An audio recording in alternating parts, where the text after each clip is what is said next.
오늘 이 예배에 오신 사랑하는 성도 여러분, 여러분의 삶에 변화를 원하십니까? 이대로 내 인생을 끝내고 싶지 않다는 열망이 여러분의 가슴에 가득 차 있습니까?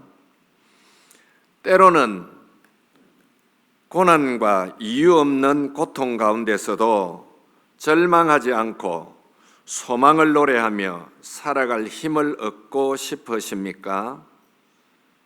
나아가서 나의 삶의 승리뿐만 아니라 나와 더불어 살아가는 모든 사람들에게 현실의 한계를 이기도록 격려하며 용기를 주는 삶을 살고 싶으십니까?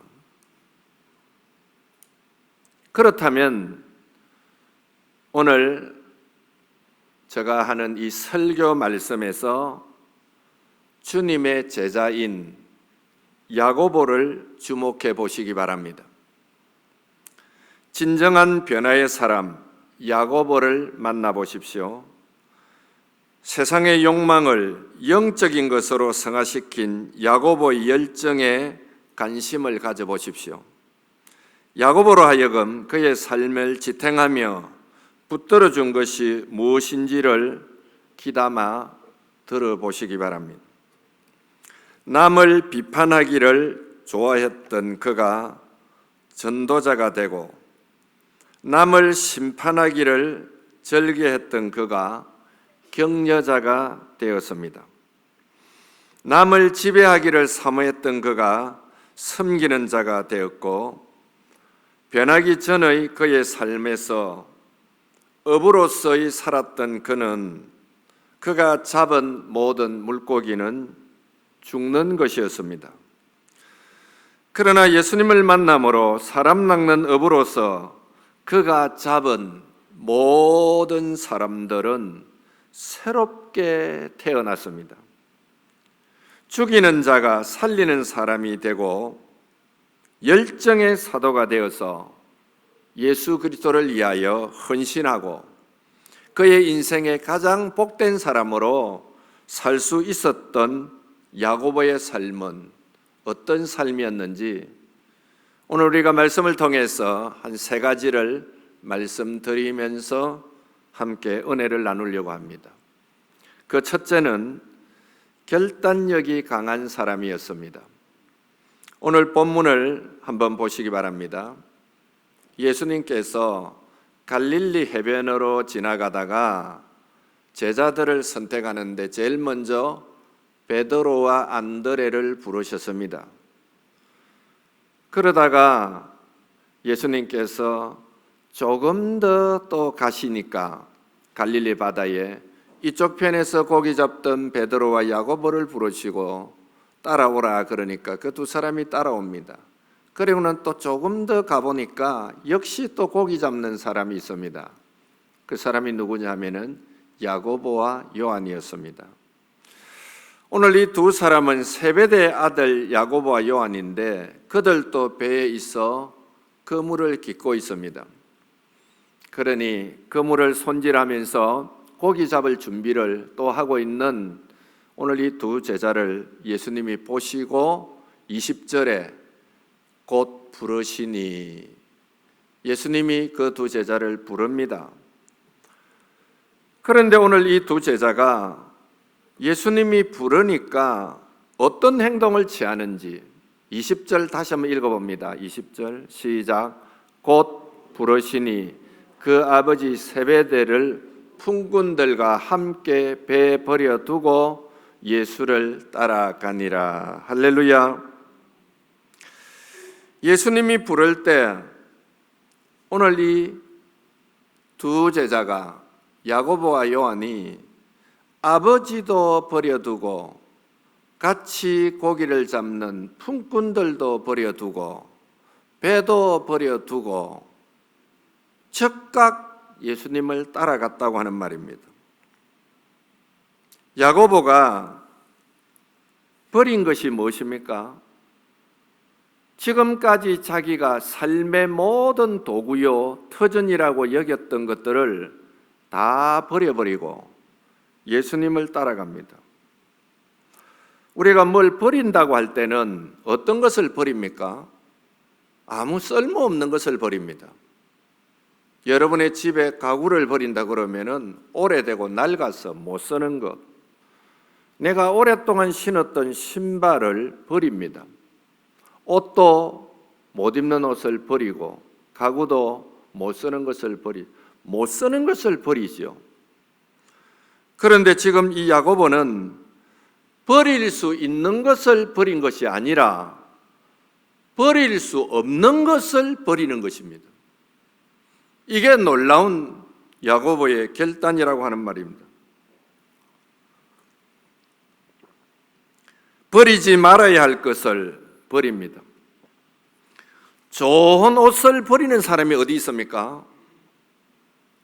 좋은 새 신발을 버리는 사람이 어디 있습니까? 내가 버릴 수 없는 것을 버리는 사람이 없습니다. 좋지 않는 것을 버리지. 그런데 오늘 여기 야고보는 뭐라고 말합니까? 아버지를 버린다. 품꾼들을 버린다. 자기가 지금까지 살아가는 삶의 터전인 배를 버린다. 이게 그냥 한 절 속에 있는 내용이지만은 그냥 쉽게 읽고 넘어갈 수 있는 내용이 아닙니다.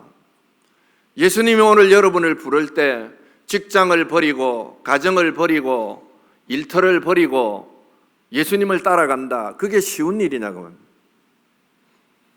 믿음이 뭐냐? 두 개의 동사로 표현한다면 하나는 버리는 것이요, 하나는 따르는 것입니다. 따라해 보세요. 믿음이란 버리는 것과 따르는 것이다.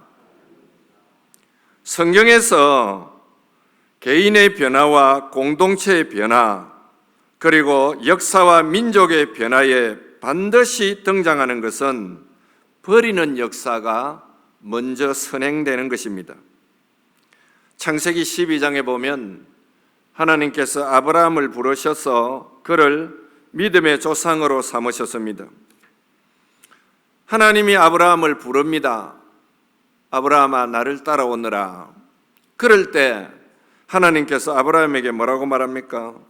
너는 너의 고향과 친척, 아버지 집을 떠나라. 버리라는 것입니다. 이렇게 아브라함이 고향과 친척과 아버지 집을 버리고 하나님 말씀대로 따라갔다고 그렇게 말하고 있습니다. 우리의 역사, 우리의 미래, 우리의 운명이 바뀌는 것은 바로 하나님께서 자기 아들을 버릴 때 우리의 역사는 축복이었습니다. 하나님이 자기 아들을 버리지 않았더라면 우리는 구원을 얻을 수가 없습니다. 누군가가 버려야 사는 것입니다. 하나님은 아들을 우리 때문에 버리셨습니다. 버린다는 것은 새로운 역사를 이루는 길입니다. 아브라함에게 하나님이 고향을 버리라, 고향을 떠나라 그럴 때에 잔뼈가 굵은 내 삶의 터전을 버리라, 삶의 근거를 바꾸라, 내가 살아가는 삶의 근본적인 목적과 삶의 방향을 전에는 세상에 있었다면 이제는 나에게로 초점을 바꾸라는 것입니다. 다음으로 내 친척을 떠나라. 친척도 버리라는 것입니다. 이것은 나에게 지금까지 영향을 주었던 모든 것으로부터 떠나라. 내가 있기까지 나에게 영향을 준 사람도 있고 환경도 있고 또 나에게 여러 가지 좋은 충고를 해준 것들이 많이 있습니다. 이 모든 것들을 떠나라, 즉 버리라고 말합니다. 또한 아비집을 떠나라고 말합니다. 내 인생의 주인을 바꾸라는 말입니다. 너를 낳아준 너의 아버지가 너 인생의 주인이 아니라 내가 너의 주인이 될 테니 이제는 너의 아버지라고 하는 그 주인을 버리고 내가 너의 주인이 되어 네 미래를 책임진다고 하는 이 말씀 앞에 아브라함은 기꺼이 그는 고향을 떠나고 친척을 떠나고 아버지를 떠나고 그래서 하나님을 따라 나섰습니다. 아브라함이 이렇게 할 때에 그는 믿음의 조상이 되었고 결단하는 아브라함을 통해서 새로운 믿음의 역사를 이루었던 것입니다.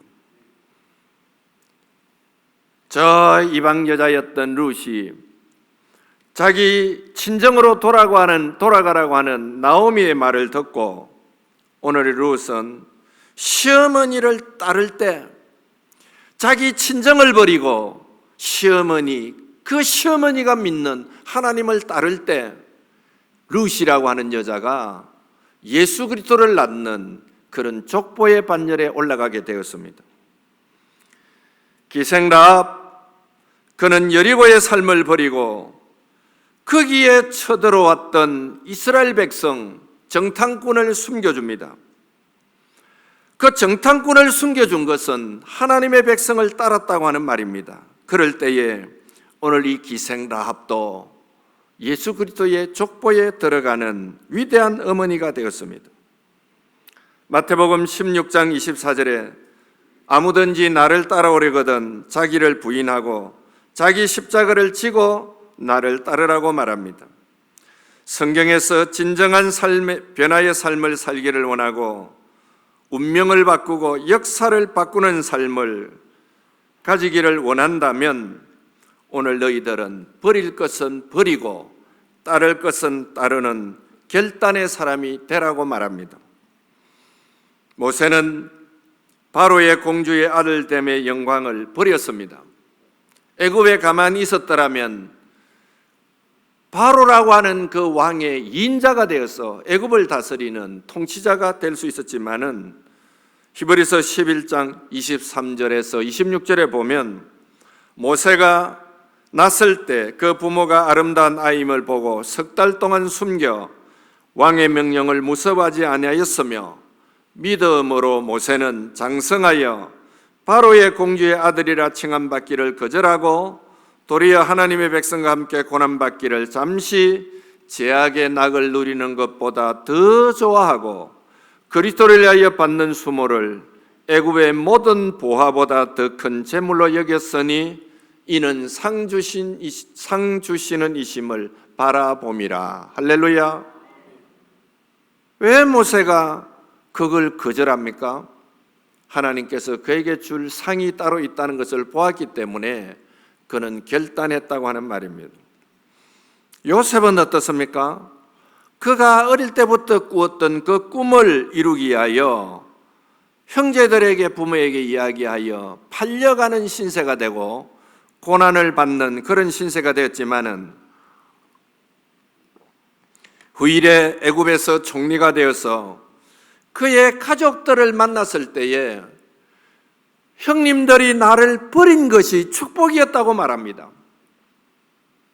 나를 던져버린 것이 굴 속에 던지고 웅덩이에 던지고 저 애굽 땅으로 던져버린 그것이 내게 상처가 될 뻔했지만은 그러나 그것이 상처가 아니라 하나님의 축복이었음을 알고 형님들에게 형님들 나를 팔았다고 슬퍼하지 마시오.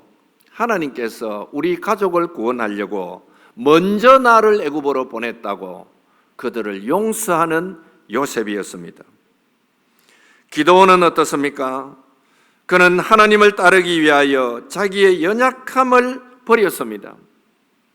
이스라엘 백성이 여호수아와 함께 여리고성에 섰습니다.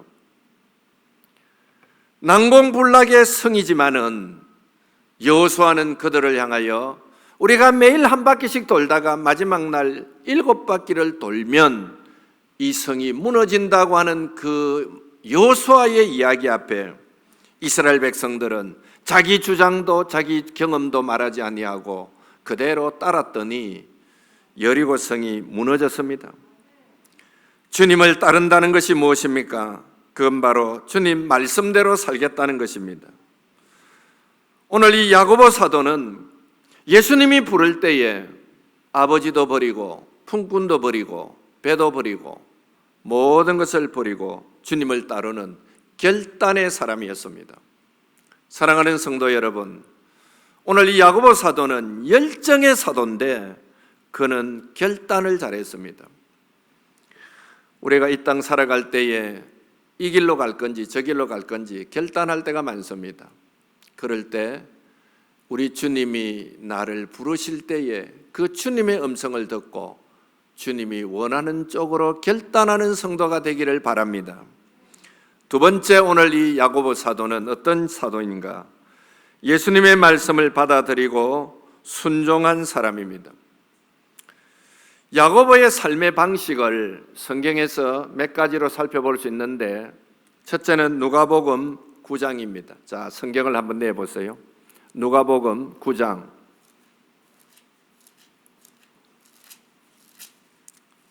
51절을 내보시기 바랍니다.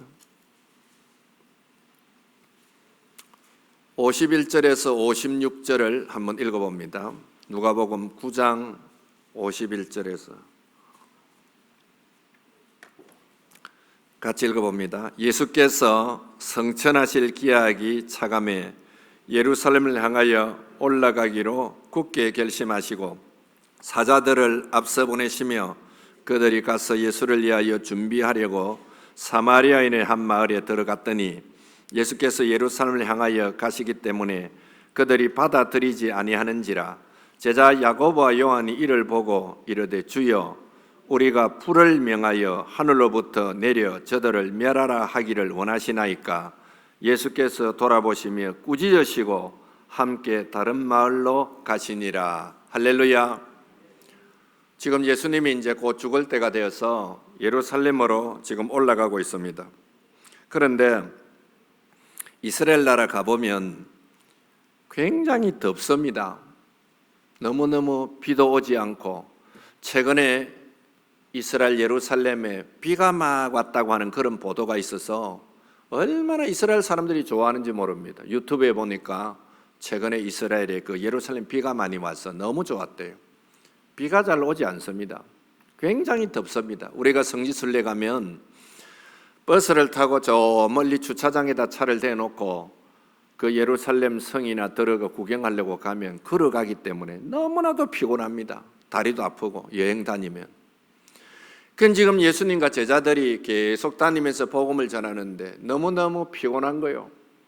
그리고 날씨는 덥고, 이제 예루살렘 올라가려고 하면 사마리아인들이 사는 마을을 통과해 가면은 지름길인 거예요. 지름길. 빨리 가는 거예요. 그래서 예수님께서 제자들과 함께 이제 거리로 올라가는데 사자들을 보내서, 오늘 52절에 보세요. 그들이 가서 예수를 위하여 준비하려고 지름길로 사마리아 마을로 이리 가니까 사마리아 사람들이 못 오게 하는 거예요. 이리로 통과하지 못하도록. 못됐지요. 이 사마리아 사람들에게 예수님이 우리가 잘 아는 대로 수가성 여인에게 복음을 전했고 사마리아 사람들에게 예수님이 굉장히 우호적이고 그랬는데 예수님이 올라가려고 하니까 못 가라 하니까 얼마나 화가 났던지 오늘 예수님의 제자인 이 야고보와 요한이 예수님 보고 뭐라고 말하는가 하면, 예수님, 불을 명하여 하늘로부터 내려서 저들을 막 싹 태워버림. 한마디로 말하면 막 싹 썰어버리자는 거죠. 본때를 한번 딱 보여주자는 거죠. 그러면은 예수님께서 듣고는 내가 올라가는 길에 사마리아 사람들이 방해한다고? 알았다, 내가 처리할 테니까 기다리라, 이래야 되는데 예수님께서 그런 표현을 하는 오늘 이 야고보 요한을 보고 잘했다고 하지 아니하고 55절 보세요. 예수께서 돌아보시며 어떻게 하셔요? 꾸짖는 거예요. 그렇게 하면 안 된다고. 그러니 불같은 성격을 가지고 있는 야고보와 요한이라고 말입니다. 오늘 이 말씀을 하시고 예수님은 오히려 이 두 제자를 꾸짖습니다. 우리가 어떤 일을 할 때에 마음에 들지 않으면 분노가 일어나고 그렇죠. 저걸 어떻게 좀 본때를 보여줄까? 우리가 뭔가 일을 할 때에 거절당하는 상처, 내가 무슨 이야기를 했는데 상대방이 거절하면 그걸 못 이기는 사람들이 있어요. 내가 무슨 말을 했는데 안 돼요, 그거. 그런 식으로 하면 안 돼요. 이러면은 안 그래요. 그러면은 내가 또 다르게 하지요. 이렇게 받아들이는 사람이 돼야 되는데 그걸 못 받아들이면 여러분 살아가기에 굉장히 힘듭니다. 누구나 다가 쉽지 않습니다. 모든 사람이 자기를 인정해 주어야 하고 사랑해 주어야 하고 받아 주어야 되는데 그것이 되지 않을 때 분노하고 상대방을 공격합니다. 우리가 싸우는 방식에는 긍정적인 방법과 부정적인 방법이 있는데 긍정적인 방법은 내가 저 사람보다 더 월등하고 잘해서 승리하는 방법입니다.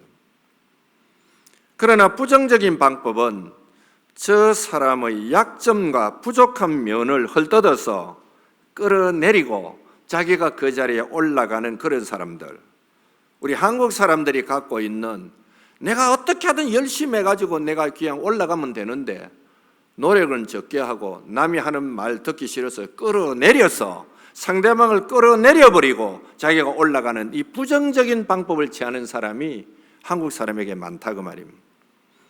잘 들으세요, 여러분. 장로님들도 잘 들어야 돼요. 뭔가 우리가 일을 해갈 때에 오늘 이 야고보처럼 막 불을 내려가지고 없애버리자 이런 방법이 옳지 않다고 말입니다. 그런데 이 야고보가 단순히 그런 사람만 아닙니다. 또 한 군데 우리가 더 찾아보겠습니다. 마가복음 10장 한번 내보죠. 마가복음 10장 앞에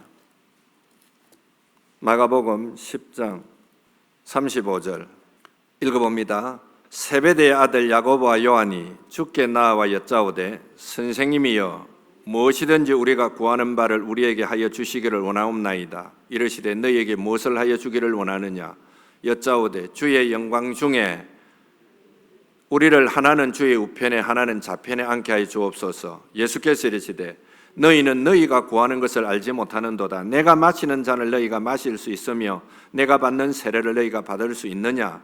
그들이 말하되 할 수 있나이다. 예수께서 이르시되 너희는 내가 마시는 잔을 마시며 내가 받는 세례를 받으려니와 내 좌우편에 앉는 것은 내가 줄 것이 아니라 누구를 위하여 준비되었든지 그들이 얻을 것이니라. 아멘. 이건 또 무슨 사건이냐 하면은 예수님과 함께 길을 다니다가 오늘 이 야고보와 요한이 예수님에게 이런 이야기하는 거예요. 주님, 우리가 요구하는 것을 좀 들어주세요. 그래, 뭘 원하느냐? 우리 주님이 예루살렘 올라가서 왕이 되고 영광 중에 자리를 딱 차지할 때에 나는 오른편에 또 한 사람 자기 형제 요한은 왼편에 예수님 좌우편에 그렇게 앉게 해주세요. 이런 요구를 한다고 말이에요. 그럴 때에 예수님께서 너희는 너희가 구하는 것을 알지 못한다. 오른편 왼편에 누가 앉을 것이냐? 그것은 하나님께서 그 자리에 앉을 사람을 정해놨으니까 너무 자리 연연하지 말고 내가 너희들에게 주는 잔을 마시라. 이 바로 고난의 잔이거든요. 그러니까 이 고난의 잔을 마시면서 따라오느라 그럴 때에 주님, 그건 충분히 할 수 있습니다. 이 두 사람이 나중에 결과를 놓고 볼 때는 충분히 예수님의 고난에 참여할 수 있는 그런 사람이 되었습니다. 그런데 이 대화를 옆에서 지켜보던 나머지 10명의 제자들이 또 어떻게 합니까? 야고보와 요한에 대하여 분노합니다. 화를 내고 그렇습니다. 그러니 12명의 제자들이 함께 예수님과 생활하면서 잘났다고 자리 차지하는 야고보와 요한에 대해서 분노하고 서로 다투고 하는 이런 상황이 얼마든지 많이 벌어지고 있다고 말입니다. 그러면서 우리 예수님께서 그들을 불러다가 따둑거리면서 하는 말이 세상에는 참 높은 자리에 올라가려고 하고 군림을 하고 그러지만은 내가 세우는 하나님의 나라는 그런 나라가 아니다. 너희들이 낮은 자리로 내려가서 섬기는 그 사람이 높은 사람이 되는 것이라고 예수님께서 그렇게 말씀을 하셨습니다.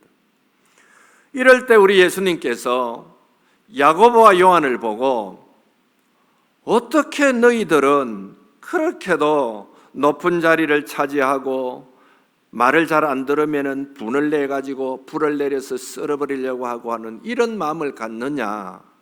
그럴 때 우리 예수님께서 그 야고보와 요한이라고 하는 두 제자에게 분을 내지 말아라, 그리고 내가 마시는 잔을 마실 수 있겠느냐 하면서 예수님이 말씀으로 그들을 가르칠 때에 놀라운 것은 이 두 제자가 그 예수님의 말씀을 받아들인다 그 말입니다. 오늘 여기 여러분 주보에 두 번째 적어 놓은 거 보세요. 예수님의 말씀을 받아들이고 뭐하는 사람? 순종하는 사람이라. 그러니 여러분, 무슨 말을 하면 그걸 그대로 예수님의 말씀으로 받아들이고 그걸 순종해야 됩니다. 예수님 당시에 바리새파는 어떤 식으로 세상을 살아가는가 하면은 전통적인 자기의 신앙을 고수합니다. 이걸 양보를 하지 않아요. 그리고 사두개파는 정치적인 사람과 결탁해서 정치적으로 문제를 풀어가요. 그 다음에 에세네파는 제도를 가지고 문제를 풀어가요. 그 다음에 열심당원들은 체제를 완전히 전복해버리고 세상을 새롭게 만들려고 하는 그런 생각들을 갖고 있습니다. 그런데 우리 예수님께서는 제자들에게 뭘 가르치느냐? 하나님의 나라는 제도로 되는 것도 아니요, 전통적인 방법도 아니요, 정치와 결탁하는 방법이 아니라 너희들이 낮은 자리로 내려가서 겸손하게 섬길 때에 그 나라가 완전히 새로운 나라로 되고 하나님의 나라가 이루어진다고 그렇게 예수님이 설명할 때에 오늘 이 두 제자가 그걸 받아들이면서 순종한다 그 말입니다. 그러니 문제가 많아요. 이 두 사람이 오죽했으면 예수님이 이 두 제자를 보고 너희들은 우레의 아들이라, 우레, 하늘에서 우레가 치는 그런 아들이라고 하는 표현을 두 제자가 했는데, 그러나 이 두 제자가 예수님을 만나고 은혜 받고 난 다음에 말씀을 하면 그대로 받아들이고 순종하는 사람이라고 말입니다. 오늘 이 예배에 참여한 사랑하는 성도 여러분, 내 생각이 있고 내 주장이 있고 내 경험이 있어도 내 방식대로 살지 말고 하나님의 말씀이 여러분에게 주어지면 그 말씀을 받아들이고 말씀대로 순종하는 사람이 되기를 예수님의 이름으로 축복합니다. 세 번째 보세요. 세 번째, 오늘 이 야고보 사도는 어떤 사람입니까? 하늘의 소망이 충만한 사람입니다. 사도행전 12장 1절과 2절에 보면 헤롯이라고 하는 사람이 유대인들의 환심을 사기 위해서 예수님의 제자인 야고보를 칼로 죽여버립니다. 그런데 거기 나오는 헤롯은 예수님을 십자가에 못 박았던 헤롯이 아니고 헤롯 가문에 헤롯이 여러 사람이 있는데 오늘 사도행전 12장에 나타나는 헤롯은 헤롯의 손자인 헤롯 아그리빠입니다. 오늘 그 헤롯 아그리빠가 오늘 이 야고보를 칼로 죽입니다. 자기의 정치적 입지를 굳건하기 위해서 야고보를 칼로 죽이는데 이 야고보가 시범 케이스로 순교를 당하는 사람이 되었습니다. 야고보는 열정적인 사람입니다. 그리고 결단력이 강한 사람입니다. 그가 예수님을 따를 때 결심한 바가 있어 배와 그물과 품꾼과 아버지를 버리고 예수님을 따랐습니다. 그리고 무엇이든지 열정적으로 일하는 사람이었습니다. 예수님께서 그에게 위대한 것을 이루기 위해서 진정 섬기는 삶을 살라고 말씀을 가르쳤을 때에 말씀을 받아들이고 순종하고 진정으로 영향력 있고 섬김의 삶을 살았던 사람입니다. 그 말씀에 순종함으로 오늘 이 야고보가 가는 데마다 많은 영향력이 나타났습니다. 그로 하여금 그렇게 고난과 어려움 속에서도 열정적으로 복음을 전거하며 자기를 변화시키고 기쁨으로 받아들일 수 있었던 것은 그에게는 하나님 나라에 대한 소망이 있었습니다. 오늘 이 소망을 가지고 야고보는 완전히 달라졌습니다. 어떻게 야고보가 이렇게 달라지는 사람이 되었을까? 사도행전 2장에 오순절 성령 강림 때 그가 은혜를 받았기 때문이라고 생각합니다. 그가 은혜를 받고 난 뒤에 완전히 사람이 달라져서 복음을 전하며 마지막 순교를 당할 때에 그는 아무런 불평 없이 소망의 나라를 바라볼 수 있었던 사람입니다. 전성에 의하면 야고보가 체포되었을 때 그를 기소한 담당 재판관이 야고보의 용기와 그 자제력과 하나님 나라에 대한 그 분명한 믿음에 감동이 되어 그 재판관도 자기도 세례를 받고 오늘 야고보가 죽어갈 때 함께 죽었다는 그런 이야기가 있습니다. 그는 마지막 죽어갈 때에 그의 신앙으로 담당 재판관이 그것을 보고 세례를 받고 함께 순교를 당하는 그런 놀라운 일이 있었다고 전하고 있습니다. 결론의 말씀을 드립니다. 그동안 성령이 새바람이 부는 교회가 되기를 위하여 설교해 오는 중에 성령으로 변화된 사람 베드로 설교를 하고 야고보 설교를 하고 오늘 안드레 설교를 하고 오늘 야고보 설교를 하면서 저도 원치 않는 예수님의 12제자를 설교할 수 있는 이런 길로 하나님이 몰고 가면서 예수님의 12제자를 한번 살펴봐야 되겠다. 그러다가 오늘 야고보 설교를 하게 되었습니다. 오늘 야고보가 어떤 사람입니까? 성격이 별로 좋은 사람이 아닙니다. 막 뿌락뿌락하는 사람입니다. 그런데도 예수님이 그를 부를 때는 아버지도 버리고 품꾼도 버리고 배도 버리고 정말로 주님을 향하여 결단하는 사람. 오늘 여러분 주님이 부르시면 주님을 따라 결단하시기 바랍니다. 그는 자기 주장도 많고 자기 생각도 많았지만은 말씀이 그에게 부딪혀오면은 그 말씀을 잘 받아들입니다. 스펀지같이 받아들입니다. 그리고는 말씀을 받아들이면서 그 말씀에 대해서 순종하는 사람이 되었습니다. 오늘 우리가 살아갈 때에 내가 하고 싶은 말이 많잖아요. 내 주장도 많지만은 그러나 말씀이 내게 부딪히면 다 내 주장과 고집을 내려놓고 하나님의 말씀이 스펀지같이 내게 빨아들여서 그 말씀대로 순종하는 사람 되시기 바랍니다. 뿐만 아니라 야고보는 은혜를 받고 성령 받고 보니 너무 예수님이 좋아서 마지막 순간에 그는 헤롯이 칼을 들고 목을 칠 때에 조금도 두려워하지 아니하고 순교의 제물이 되었습니다. 이것을 곁에서 보던 담당 재판관도 그 모습을 보고 놀래가지고 세례를 받고 야고보와 함께 죽었다고 하는 이런 전성의 이야기를 읽어보면 마지막 순간까지 영향력을 끼치고 하늘의 소망으로 충만했던 사람입니다. 우리 언젠가 이 세상을 떠나게 됩니다. 어떤 모습으로 우리가 주님 앞에 서야 하겠습니까? 예수님만 따라갔던 사람, 말씀에 순종했던 사람, 성령 충만하여 소망을 가지고 살았던 사람, 우리도 이런 사람이 되기를 예수님의 이름으로 축복합니다.